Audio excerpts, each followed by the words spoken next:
महाभागवत देवी पुराण के 9वें अध्याय के अंतर्गत श्री महादेव जी बोले, नारद, इसके बाद सुंदर वक्ष स्थल तथा खुले हुए केशों वाले दक्ष पुत्री भगवती सती रथ से उतरकर शीघ्रता पूर्वक अपनी माता के पास चली गईं। अपनी पुत्री को बहुत दिनों बाद आया देखकर दक्ष पत्नी प्रसूति उन्हें गोद में लेकर वस्त्र से उनका मुख कमल पोंछने लगी और बार बार उनका मुख चूमते हुए रो रो कर कहने लगी, माता सर्वदेश्वर सदाशिव के पति रूप में प्राप्त करके आप सोचने योग्य नहीं रह गई हैं और आप हम लोगों को शोक रूपी महासागर में छोड़कर चली गईं। आप अत्यंत श्रेष्ठ तीनों लोकों की माता तथा आदि शक्ति हैं। यह मेरा महान भाग्य है कि आप साक्षात भगवती मेरे गर्भ से उत्पन्न हुई हैं। सती, मेरे घर में कृपा पूर्वक उपस्थित हुई आपको जो मैं देख रही हूँ, इससे बहुत दिनों से विद्यमान मेरा शोक आज दूर हो गया। आपके दुर्बुद्ध पिता भी परम शिव को न जानकर उनसे विशेष द्वेष भाव रखते हुए मोहवश महान यज्ञ कर रहे हैं। हमारे तथा विद्वान मुनियों के द्वारा अनेक तरह से कहे जाने पर भी इन्होंने न तो आपको और न ही परमेश्वर शिव को बुलाया। सती बोली, सभी देवताओं के देवता यज्ञेश्वर महान शिव का अपमान करके मेरे पिता समस्त देवताओं के साथ यज्ञ कर रहे हैं। कोई कुछ भी माने, किंतु मेरा तो ऐसा निश्चय है कि यह यज्ञ की समाप्ति निर्विघ्न नहीं हो सकेगी। प्रसूति बोली, मैंने रात में जो अत्यधिक भयानक दारुण तथा अत्यंत रोमांचक स्वप्न देखा है, उसे सुनो। उस महायज्ञ में जहाँ दक्ष प्रजापति देवताओं के साथ स्थित थे, वहाँ कोई देवी महेश्वरी अकस्मात आ गईं। वे महान मेघों की कांति के समान श्याम वर्ण वाली थीं। उनके बाल खुले हुए थे। वे दिगंबरा थीं। उनकी 4 भुजाएं थीं। वे अट्टहास कर रही थीं और जाज्वल्यमान 3 नेत्रों से प्रकाशित थीं। उन्हें देखकर दक्ष प्रजापति आश्चर्यचकित हो गए और उन्होंने विनयपूर्वक कहा, आप कौन हैं, किसकी पत्नी हैं और यहाँ क्यों आई हैं? उन्होंने कहा, क्या आप नहीं जानते कि मैं आपकी पुत्री सती हूँ? इसके बाद दक्ष प्रजापति ने शिव की निंदा करते हुए बहुत बात की। उसे सुनते ही वे बड़े क्रोधी और यज्ञाग्नि में कूद पड़ी। उसके बाद भयानक कर्म करने वाले तथा भीषण आकार वाले करोड़ों प्रथमगत क्षण भर में ही वहाँ उपस्थित हो गए और फिर कालांतक यमराज के समान महान उग्र कार्य करने वाला कोई भी महान पुरुष भी वहाँ आ गया। उसने विष्णु आदि प्रमुख देवताओं को जीतकर प्रथम गणों के साथ महायज्ञ का विध्वंस कर डाला और दक्ष प्रजापति का सिर काट डाला। अब वे दक्ष प्रजापति मुख विहीन होकर यज्ञ कुंड के किनारे पड़े रहे। कौपिन वस्त्र धारण किए तथा जटा मुकुट से सुशोभित महान उग्र वाले वे सभी प्रथम गण क्रोधित होकर उन दक्ष प्रजापति को खाने को उद्यत हो गए। अपने समस्त अंगों में भस्म लपेटे तथा हाथों में शूल पास और खड्ग धारण किए हुए वे उनका रक्त पी रहे थे और हंस रहे थे। तब दक्ष ने सभी नगरवासी ऐसा देखकर व्याकुल हो उठे और रोते हुए हाहाकार करने लगे। तत्पश्चात ब्रह्मा जी ने देवाधिदेव सदाशिव की विनयपूर्वक प्रार्थना करके उन्हें स्वयं बुलाकर कहा, इन दक्ष प्रजापति को अवश्य ही जीवित कीजिए। विभो, देवदेव, इस यज्ञ का समापन कीजिए और मुझ पर प्रसन्न होइए। उनकी वह बात सुनकर शिव की निंदा किए जाने के कारण एक बकरे का सिर जोड़कर भगवान शिव ने दक्ष को जीवित कर दिया। रात के थोड़ा शेष रहने पर मैंने इस प्रकार का स्वप्न देखा था और आज वही श्याम वर्ण वाली तुम मेरे बगल में आई हुई हो। जैसा मैंने स्वप्न में देखा था, तुम वैसी ही दिखाई पड़ रही हो और दक्ष प्रजापति के विषय में जैसा देखा वही होने वाला है, क्योंकि जिस देवी को मैंने स्वप्न में देखा था, तुम्हें वैसे ही देख रही हूँ। माता, क्या यह स्वप्न कभी विफल हो सकेगा? और शिव निंदा का समुचित फल प्राप्त कर वे दक्ष के अपनी मूर्खता का त्याग करेंगे। वे तत्वतः तुम दोनों को जानकर शीघ्र ही अपना द्वेष त्याग देंगे। पुत्री, तुम चिरंजीवी हो और तुम्हारी कभी भी कोई हानि न हो। यह वियोग स्वप्न मात्र ही हो। प्रत्यक्ष में तुम दोनों दीर्घायु प्राप्त करो। तुम जिसकी अपनी हो वह निश्चय ही शोक करने योग्य नहीं है। वह धन्य है और भाग्यवान है। तुम कभी भी मेरा त्याग मत करना, क्योंकि मैं तुम्हारी माँ हूँ। श्री महादेव जी बोले। इस प्रकार माता से सम्मान प्राप्त करके सती ने उन्हें प्रणाम किया तथा उनसे आज्ञा लेकर वे शीघ्र ही दक्ष प्रजापति के पास चली गईं। उसी समय दक्ष के नगरवासी एकत्र होकर आपस में विचार करने लगी कि यह कैसा महान आश्चर्य है। सुवर्ण के समान गौर अंगों एवं शांत रूप वाली सुंदरी सती अब काले मेघ के समान वर्ण वाली तथा भयंकर रूप वाली कैसे बन गई। इनके बाल खुले हुए हैं, वे भयानक दांतों से युक्त हैं। क्रोध के मारे इनकी आंखें लाल लाल हो गई हैं। उन्होंने व्याघ्र चर्म धारण कर रखा है और ये 4 पराक्रमी भुजाओं से युक्त हैं। इस यज्ञ को देव सभा में इस प्रकार से इनका आगमन क्यों हुआ है? ऐसा मानता हूँ कि ये संपूर्ण जगत को छड़ा धर्म मात्र ग्रसित कर लेंगी। आज दक्ष प्रजापति की न जाने क्या गति होगी। इनका अपमान करके ये दक्ष प्रजापति देवताओं के साथ यज्ञ कर रहे हैं। निश्चय ही उसी का फल प्रदान करने के लिए ये क्रुद्ध होकर आई हुई हैं। संहार के समय जो ब्रह्मा तथा विष्णु का भी नाश कर देती हैं, वे ही यह यदि यज्ञ नष्ट कर दें तो विष्णु भी क्या कर सकेंगे।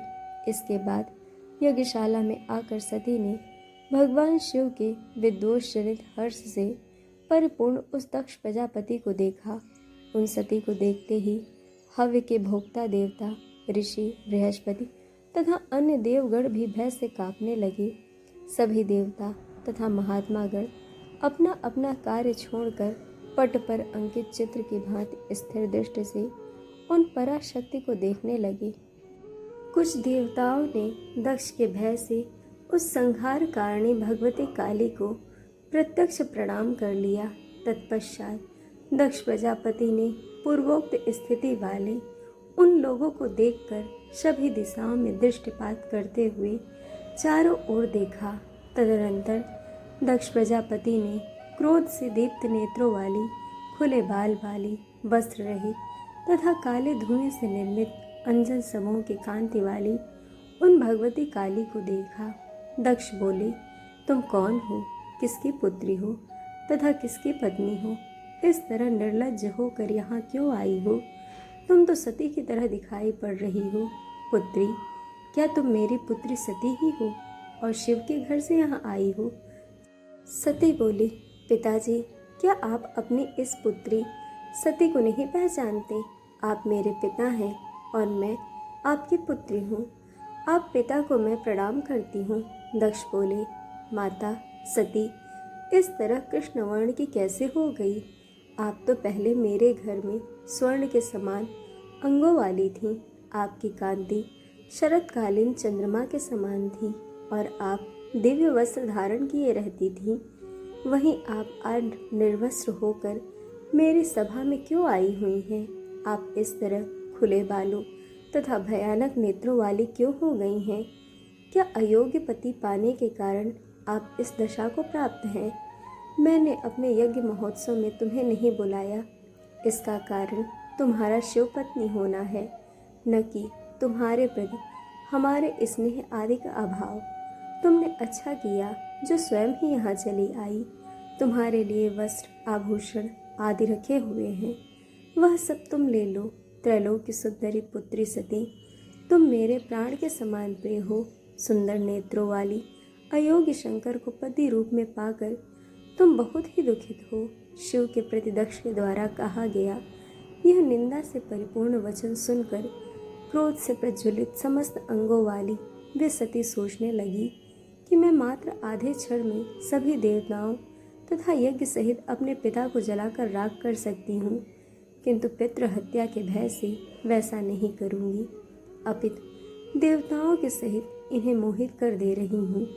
इस प्रकार मन में विचार करने के बाद उन दक्ष पुत्री सती ने क्षण भर में अपने ही समान रूप वाली एक छाया सती की रचना कर दी।